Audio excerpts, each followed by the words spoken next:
matematika dasar ini milik kita semua untuk dipahami. Iya, untuk Seperti psikologi dasar ini. Iya. Psikologi dasar ini untuk kita semua agar kita bisa ya untuk fondasi dasar agar kita bisa bergaul di Bergaul, lingkungan, ya. bisa menyesuaikan diri. Itu harus benar-benar dan bisa berkembang ke arah yang tepat. Dampaknya secara energi ini ke transfer, ini kena.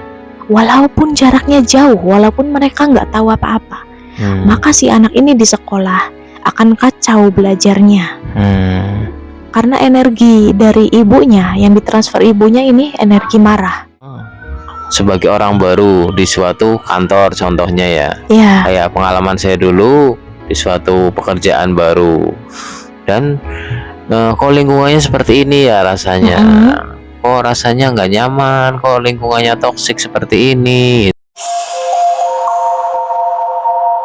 Sang Petualang Podcast, nambah peluang. Warahmatullahi wabarakatuh. Selamat datang di Sang Petualang Podcast, nambah peluang. Ya, Sang Petualang Podcast ini adalah podcast yang menemani perjalanan hidup teman-teman. Ya. Tujuan untuk sharing, berbagi tentang kehidupan kita sehari-hari, tentang pengalaman kita.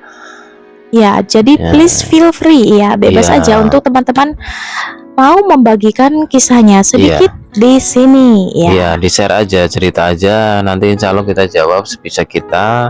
Kita sama-sama belajar di sini, jadi nggak ada yang saling menggurui, nggak ada yang saling. Ya intinya kita sama statusnya sama-sama belajar. Iya, kita update bersama. Ya, karena kita ini adalah podcast untuk pengembangan diri, self improvement, untuk upgrade ya. Untuk upgrade secara totalitas. Ya, bukan cuma secara ilmu materi yang macam-macam di sekolah maupun di luar. Tapi ini lebih ke diri sendiri, lebih ke untuk belajar kepribadian. Ya, karena kepribadian. Karena ilmu psikologi dasar ini adalah untuk kita semua. Seperti layaknya matematika. Matematika dasar ini bukan hanya milik guru ataupun insinyur atau ilmuwan. Ya, matematika dasar ini milik kita semua untuk dipahami. Untuk seperti psikologi dasar ini. Psikologi dasar ini untuk kita semua agar kita bisa untuk fondasi dasar agar kita bisa bergaul di lingkungan, bisa menyesuaikan diri. Itu harus benar-benar dan bisa berkembang ke arah yang tepat. Jadi ke arah yang positif, karena kalau nggak bangun fondasinya, kita salah jalan, kita jadi ujung-ujungnya nanti uring-uringan gitu. Tetap salah terus, ketemunya salah. Sebelum kita bisa melenceng terlalu jauh sampai pada banyak kasus yang terjadi di sini ya, jangan sampai. Makanya kita harus punya fondasi yang kuat. Karena ini sangat penting. Ibaratnya membangun rumah tanpa fondasi itu kena angin roboh. Ya, begitulah. Jadi ini ilmu psikologi dasar ini sangat penting banget ya. Kalau kita nggak belajar fondasi sangat capek, nanti ujung-ujungnya udah males jadi. Makanya penting sekali. Sangat penting. Ataupun untuk berkelanjutan ya, untuk konsultasi lanjutan silakan teman-teman bisa berkonsultasi ke psikolog atau psikiater terdekat ahlinya, intinya kepada ahlinya. Kalau kita sekedar untuk kita hanya sharing saja, kita hanya sharing belajar bareng, dasarnya aja, fondasinya. Upgrade bareng. Ayo kita belajar bareng. Oke, jadi langsung aja kita masih ada di series pentingnya belajar karakter. Oke. Sudah sampai di volume kelima. Pentingnya belajar karakter adalah untuk membangun lingkungan yang positif. Oke, kita langsung aja dari berbagai sudut pandang. Yang simpel, dari sudut pandang seorang anak. Silakan dijelaskan dari ini kalau aku pribadi, aku adalah seorang introvert. Dimana kalian sudah tahu ya, introvert itu seperti apa. Sudah pernah dijelaskan di podcast kita sebelumnya. Kalau nggak salah di podcast episode kedua atau ketiga. Perbedaan introvert dan extrovert. Jadi aku di rumah itu begini loh. Aku tuh nggak suka sama orang tua yang terlalu cerewet. Ini bukan masalah karakternya. Ini masalah kalau udah kalau udah ngomong udah sampai kebablasan terus itu ngoceh merepet, aku udah males banget dan aku udah marah. Akhirnya ya udah aku menarik diri. Yang tadinya aku berharap gimana ya, di rumah itu bakal jadi tempat nyaman aku, tapi karena orang tua merepet, aku menjadi malas. Akhirnya aku ya lebih memilih untuk nggak usah cerita, untuk lebih diem ya, untuk mengurung diri kalau aku, untuk menyimpan semuanya sendiri. Lagi saat di lingkungan main ya, di lingkungan rumah, saat aku main sama teman-teman ya, misalnya aku lagi main sama A dan B, lama kelamaan setelah beberapa waktu itu aku udah nggak klop lagi sama mereka, udah crash gitu ya. Pindahlah lagi aku ke teman yang lain. Ya, teman yang lain, ke C ataupun D. Setelah beberapa waktu kejadiannya sama. Endingnya sama ya. Aku marah, ya marah karena mereka yang bagiku itu egois.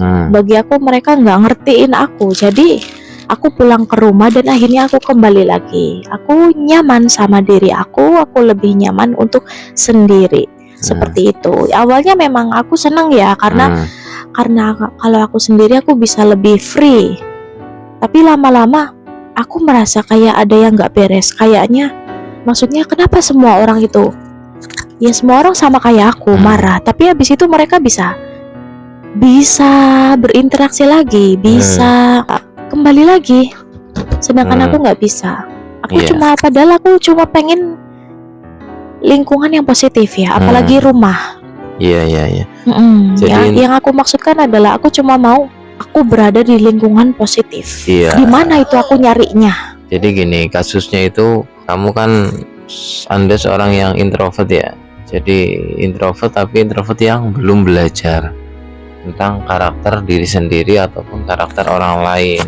Di sini otomatis yang terjadi kalau nggak belajar akan uring-uringan gitu. Jadi yang harus dilakukan itu belajar dulu, kenali karakter diri sendiri dulu. Otomatis kalau udah tahu karakter diri sendiri kan tahu apa yang dia mau gitu loh. Dan setelah itu belajar karakter orang lain. Dan step selanjutnya ya memahami karakter orang lain. Disitulah sudah mulai tercipta lingkungan yang positif. Karena lingkungan positif itu bukan dicari, cuma diciptakan sendiri gitu, dengan cara menciptakan lingkungan yang positif. Ternyata aku salah ya kalau mau cari. Ya, nggak bisa, dimanapun tetap sama. Kalau kamu nggak mau menciptakan, ya nggak akan pernah menemukannya. Berangkat dari mengenali karakter diri sendiri dulu, karakter orang lain. Di situ nanti pelan-pelan akan tercipta lingkungan yang positif. Dimanapun lingkungan Anda tinggal, kalau memang Anda bisa mengenali karakter diri sendiri, bisa memahami karakter orang lain, di situ akan tercipta satu-satu lingkungan yang positif. Dari sudut pandang pelajar. Nah, kalau pengalaman aku dulu, aku sama ya. Jadi aku udah kecewa, ternyata di lingkungan rumah bagiku tidak positif. Aku kena marah terus. Di lingkungan rumah aku, di pertemanan aku pun aku nggak merasa cocok dengan siapapun. Jadi aku berharap di sekolah aku akan mendapatkan lingkungan yang positif. Karena logika aku waktu dulu aku masih kecil, pemikiran aku bilang gini, di sekolah isinya adalah orang-orang terpelajar karena guru-guru ya. Isinya juga adalah teman-teman yang niatnya dari rumah mau belajar. Berarti di sekolah nanti isinya orang-orang yang memang satu tujuan ini, belajar. Nah, di situ aku punya harapan besar. Aku udah seneng nih, nanti akan ada circle positif, circle yang bener-bener aku banget gitu. Tapi ternyata aku kecewa. Karena aku kecewa waktu itu, aku kecil itu marah ya. Karena kok gini sih, kok di sekolah isinya bukan cuma orang-orang belajar, isinya bukan orang yang berkompetisi secara sehat, bukan yang kayak hari-harinya kayak misalnya diskusi gitu, diskusi soal pelajaran gitu. Jadi banyak dari teman-teman yang cuma main. Bagi aku cuma main. Iya. Ada beberapa anak yang bahkan seneng ngebully. Di rumah nggak bisa dapat lingkungan positif, di lingkungan pertemanan, bahkan di lingkungan sekolah pun enggak. Berarti intinya di luar ekspektasi ya. Bagiku ya. Jadi mungkin disitulah ada kesalahan ya, kesalahan yang benar-benar kayak emang kamu mencari lingkungan yang positif, padahal kan lingkungan itu susah, kalau dicari pun nggak akan ketemu. Intinya yang harus dilakukan pada waktu itu adalah menciptakan lingkungan yang positif gitu, membangun lingkungan yang positif gitu. Iya. Jadi gimana caranya membangun ya, salah satunya dengan awalnya fondasinya itu mengenal karakter diri sendiri dulu. Terus step berikutnya mengenali karakter orang-orang di sekitar kita, orang terdekat dulu intinya. Jadi aku salah step. Jadi aku salah kalau berpikiran bahwa lingkungan positif itu harus dicari, harus kita datangi. Itu salah. Iya, salah. Itu mungkin bukan salah sih ya, keterbatasan pengetahuan saja. Karena belum tahu, setelah tahu nanti diperbaiki. Dengan belajar step by stepnya dengan benar ya, insya Allah akan bisa menemukan, bahkan circle terkecil pun mungkin langsung ditemukan lingkungan yang nyaman. Circle keluarga pasti langsung benar-benar kamu bisa merasakan kenyamanan yang selama ini kamu idam-idamkan, mungkin seperti Tapi itu. Masa sih? Sekarang karena aku sudah belajar, aku mulai mengerti ya. Tapi kalau saja ini disampaikan ke aku waktu aku kecil, ya ternyata aku dulu sangat egois. Ternyata memang aku yang salah. Aku yang sekarang menilai aku yang dulu waktu kecil. Ternyata memang aku yang sangat egois, yang tidak mengerti maksud orang lain. Aku yang gampang tersinggung. Jadi bukan mereka yang tidak positif, tapi aku yang tidak menerima. Ya jadi nggak ada yang ngajarin aku tentang karakter dulu ya. Tentang aku yang egois, gampang tersinggung. Ada juga karakter yang memang cerewet. Ada karakter lagi yang memang keras. Nah, ada yang suka bercanda itu. Jadi dulu aku nggak dapat pelajaran ini dari siapapun. Tapi aku tidak menyalahkan siapapun karena ilmu karakter ini memang dulu nggak ada. Ya. Mungkin ada, cuma belum digalakan gitu. Belum booming sampai seperti sekarang ya. Jadi belum ada yang benar-benar menginspirasi ya untuk belajar gitu. Seperti itu. Jadi untuk sekarang ini aku sangat bersyukur karena ilmu ini sudah sampai ke aku, dan aku nggak berhenti sampai di sini. Aku mau belajar bareng ya. Ayo kita semua berhak kok belajar bareng. Jadi kita nge-share ke orang itu nggak perlu kita harus pintar dulu, enggak. Kita udah tahu ilmunya, kita sampaikan. Kita cari tahu lagi ilmunya, kita udah paham, kita sampaikan. Dan kita tetap membuka diri apabila kita ada kesalahan, silahkan berikan kritik dan sarannya di kolom komentar. Ya sudah, ini next saja ya. Next untuk dari sudut pandang ibu rumah tangga. Ya, dari sudut pandang ibu rumah tangga dijelaskan. Ya. Aku izin mengutip perkataan ya. Izin mengutip ilmu dari Ibu Dr. Aisyah Dahlan. Dari beberapa atau banyak dari seminar atau kajiannya, kajian parentingnya, bahwasannya seorang ibu rumah tangga, khususnya ibu, entah itu ibu rumah tangga ataupun ibu pekerja, wanita karir ya, ini sama ya. Jadi seorang ibu ini adalah penjaga suasana di rumah, gampangnya itu ya. Semacam kayak stabilizer atau apa ya.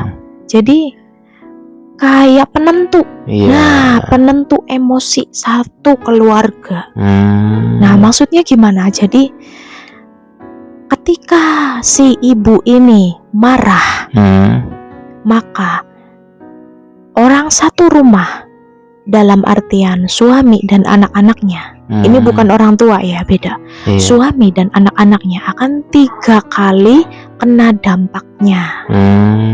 Ya.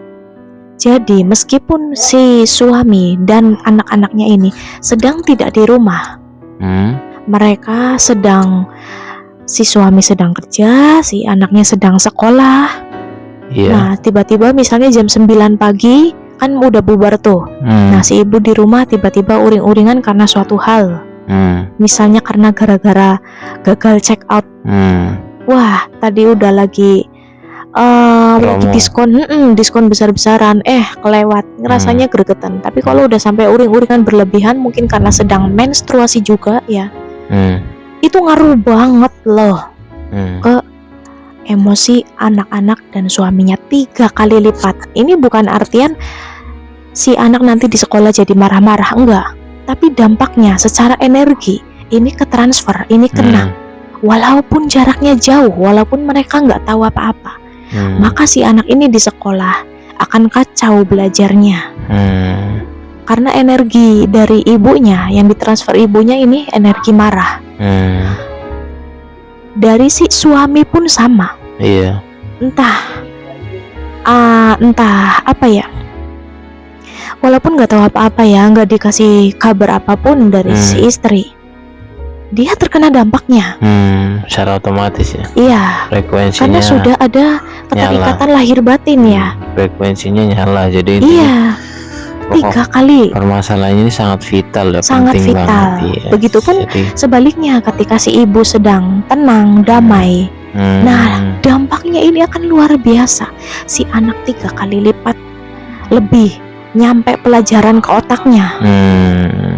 Di suami juga bisa lebih lancar pekerjaannya, tidak ada hambatan. Oh iya. Jadi seperti itu. Intinya kunci ketenangan, ketenangan rumah ya, intinya ada pada ibu ya, benar-benar bertumbuh pada seorang ibu. Iya, makanya ini ada hadis yang mengatakan bahwa kalau setan mau menghancurkan rumah tangga, maka setan itu akan pertama kali yang disasar adalah seorang ibu.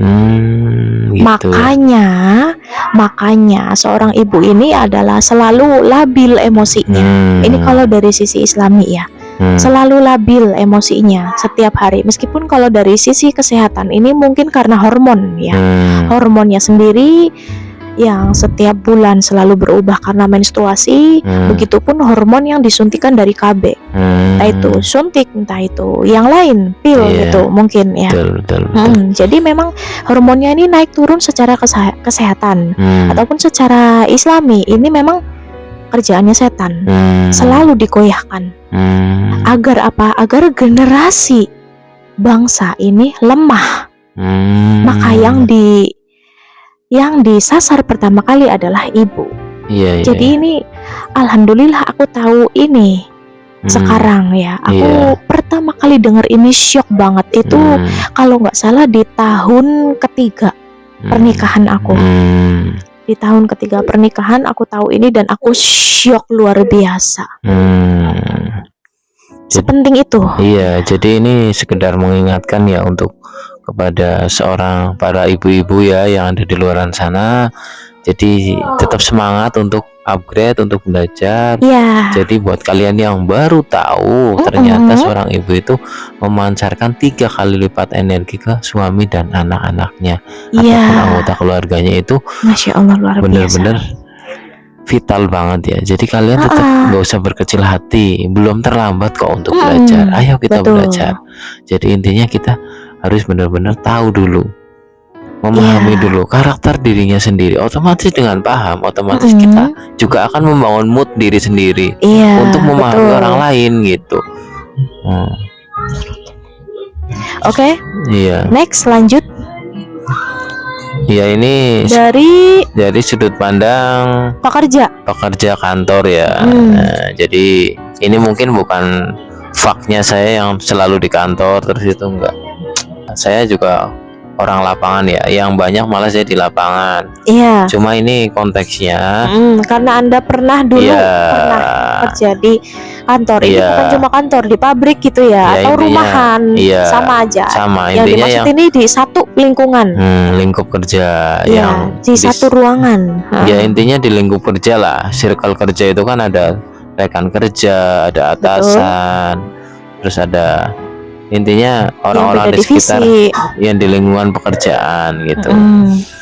Jadi kalau memang yang belum tahu ini benar-benar kadang-kadang kan gini, kita datang sebagai orang baru di suatu kantor contohnya ya.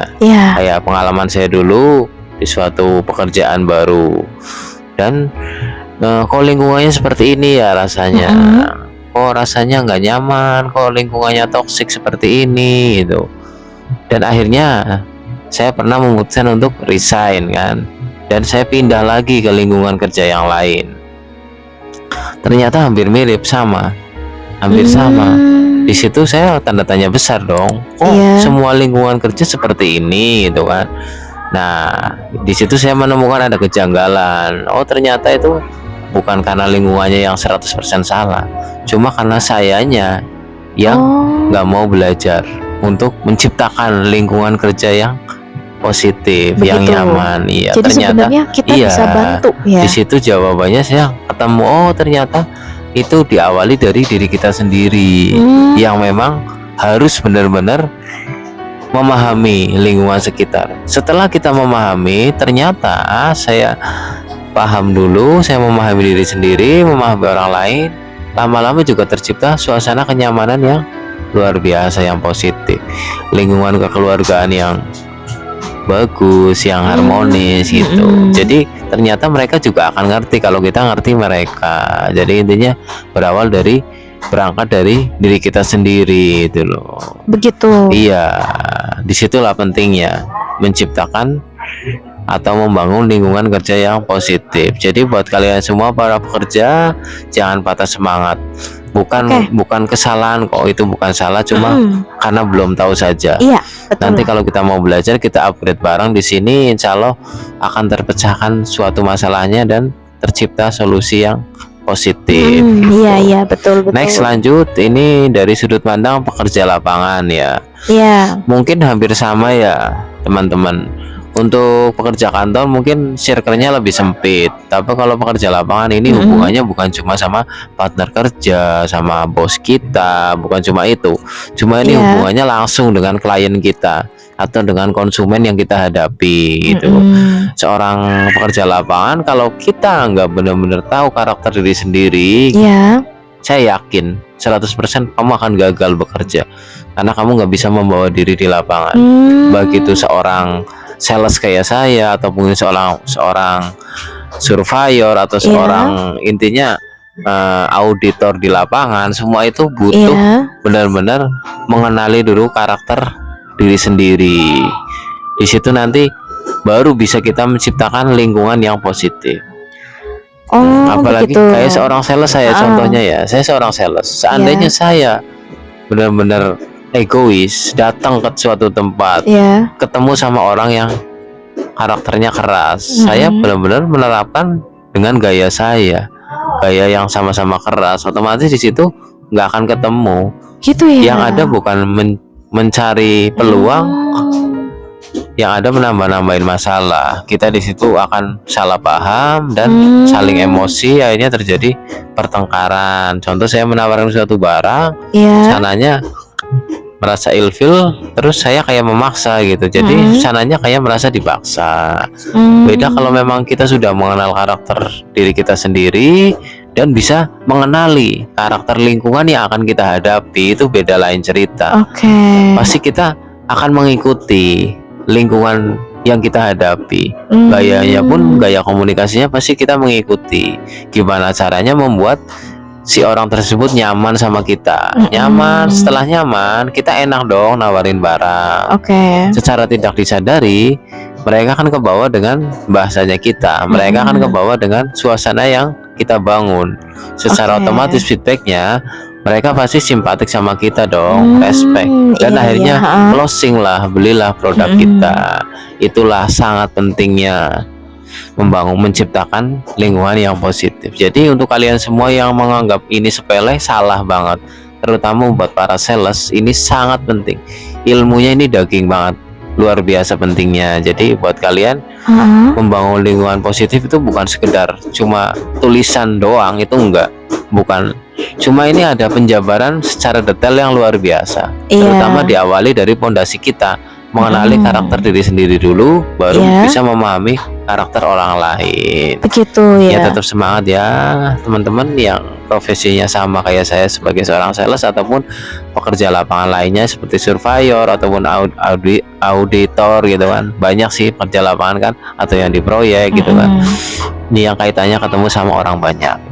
Next, untuk selanjutnya, jadi sudut pandang konten kreator ya, ini dipersingkat saja ya.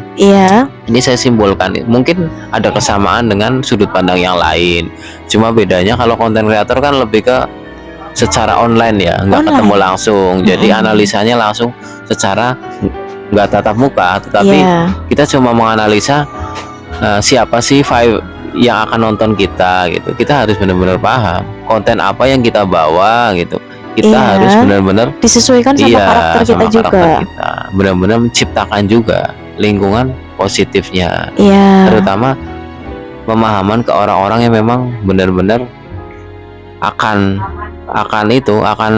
mengkonsumsi konten-konten kita. Jadi kita harus selaraskan, intinya itu. Begitu ya. Iya, kalau nggak boleh egois, kita menekankan sesuai dengan ekspektasinya, kita nggak bisa. Kita harus lihat dulu, analisa dulu pasar apa yang akan kita sasar, harus kita benar-benar koreksi, kita selaraskan.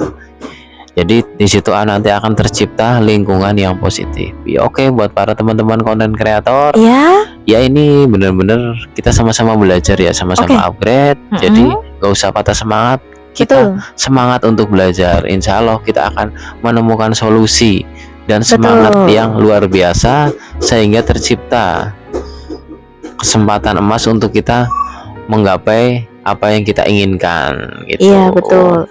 Jadi untuk teman-teman yang memang benar-benar mau belajar sama kita, sharing bareng, silakan, gak usah sungkan-sungkan, tulis di kolom komentar. Pasti nanti kita akan jawab ya di video selanjutnya.